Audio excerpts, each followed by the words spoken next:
What's crack-a-lack? It's your boy Broshmo, just in case you did not know so. And today I give you my top fantasy football quarterback rankings because I want to help guide you through this fantasy football season. And it's not just important to know who to take, but when to take them, why to take them. So let's go ahead, jump right in. At the top, I got Patrick Mahomes, man, Kansas City. Honestly, 5th round. He'll probably go higher.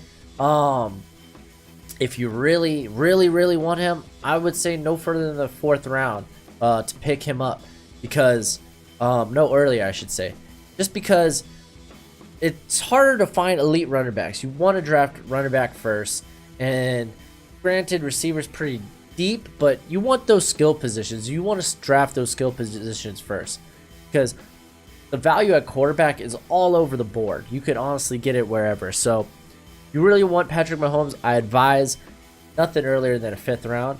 And then at number 2, I got Andrew Luck. And let's just go ahead with the next 6th round. I got Andrew Luck at number 2, Baker Mayfield at number 3, Aaron Rodgers at number 4, and Deshaun Watson at number 5. I say grab these guys all in the 6th round.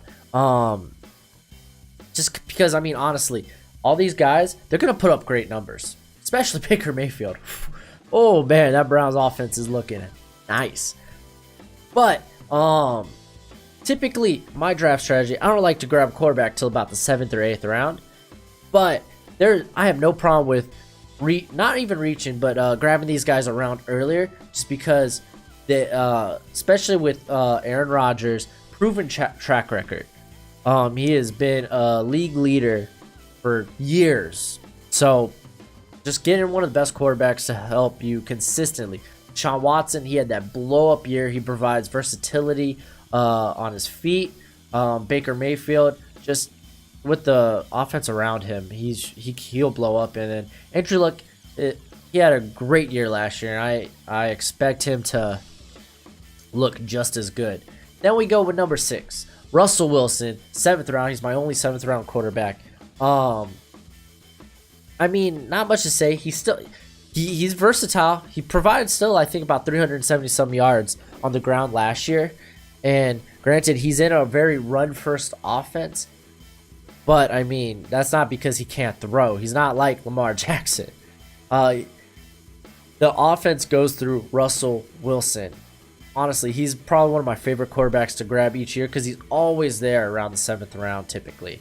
I wouldn't reach any further than that. One year I got him in the 4th, and I really regretted it because down year for Russell.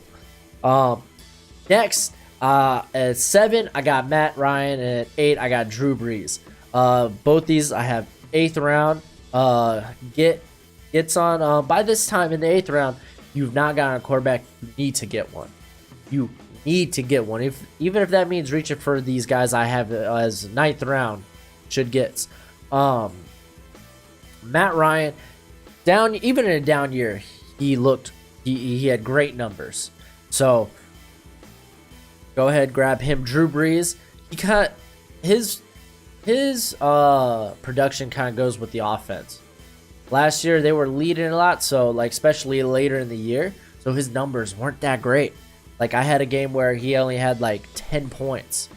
You don't want that. You want them in that almost 20-point range. So that's the only like little caution, little warning label I would get with these guys. They're not going to put up numbers like the guys I've had before, like the Mahomes and the Lucks and the Rodgers. So that's my only little thing there. At number 9, I said Phillip Rivers. He's gonna have a great year. He's constantly always in the top 5 of points per year. 9th round's a great place to get him. Even late 8th, mid to late 8th round, I would go ahead, especially if you don't have a quarterback. Don't be drafting 2 quarterbacks early. Come on, guys. and number 10, I got Jared Goff. Jared Goff. Thing is, he blew up last year. He blew up on a weak schedule. This year, the schedule is not as weak. He's facing the NFC South, which they're filled with powerhouses, and then the AFC North. which is known for their stout defenses. So Jared Goff, I don't think he's going to have a year much like last year. So I would caution about getting him early. 9th round, that's good value. I got Carson Wentz as a 9th rounder as well. He didn't look great, he didn't look great for parts of last year, not like he did the year before, but he's got very similar talent around him. I think he will produce, especially in an NFC East that looks pretty weak outside of the Cowboys. And then I got Tom Brady at number 12. Let's be honest. Tom Brady wins. He doesn't care about points. He could put up points, but fantasy football, he's like a roller coaster. You don't know when and when not to trust him. And then for my final 9th round pick, I got 13 Jimmy Garoppolo. Just coming off the injury, we don't know what we're gonna get from Jimmy here, so a little cautionary. I still think he's starter worthy. So I would say 9th round, go ahead, get Garoppolo if you haven't got a quarterback yet. Now, these next guys, these are almost I'm going to put backup only. Backup only. Like, if you're drafting these guys, they shouldn't be as starters. They should be as spot starters. Like, oh, this is a bad matchup for my starting quarterback, I'm going to put this guy instead. I got Kyler Murray at number 14, 11th round. You should get him. Just because we don't know what this air raid offense is going to look like that Cliff Kingsbury is going to be putting out there.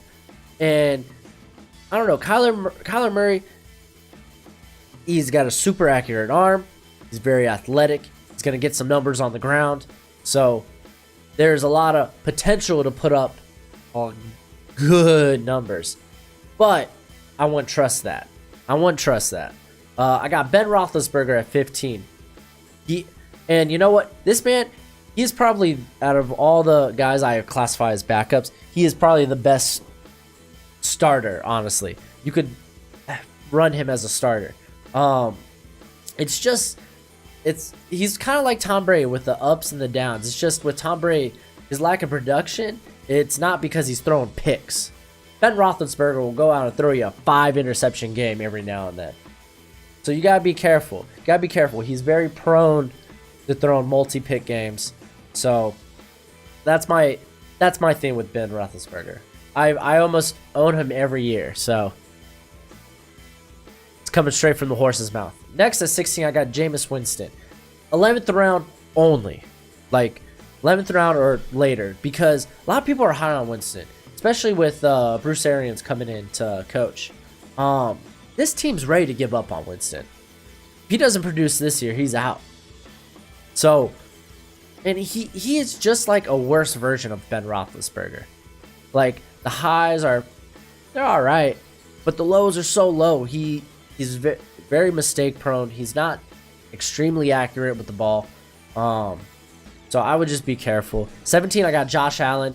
Very versatile. He can get a lot done on the ground. He had the most, I think he had the most rushing yards of any quarterback, or if not a rookie quarterback last year. 18, I got Cam Newton. We don't know if Cam Newton's going to play next year. I put 12th round only because, again, we don't know if he's going to play next year. You don't want that question in your starting quarterback. So that's just a little, again, another warning label. 19, I got Lamar Jackson, 13th round. He's inaccurate. Honestly, most of his points are going to come on the ground. So, again, backup only. At 20, I got Kirk Cousins. Honestly, this could be Matthew Stafford or Mario Mariota. So, this is kind of like 1A. These are guys that can produce at a high level that just don't seem to produce at a high level. I got them as 13th round. They're solid backups. All three of those guys I named, solid backups. I just won't trust them as my starters. Anyway, that's it for the video. Like, subscribe. It makes me happy when you do that. Much obliged. Anyway, I'm going to be going over a bunch of these, so stay tuned. Until then, be easy, my friends. Peace.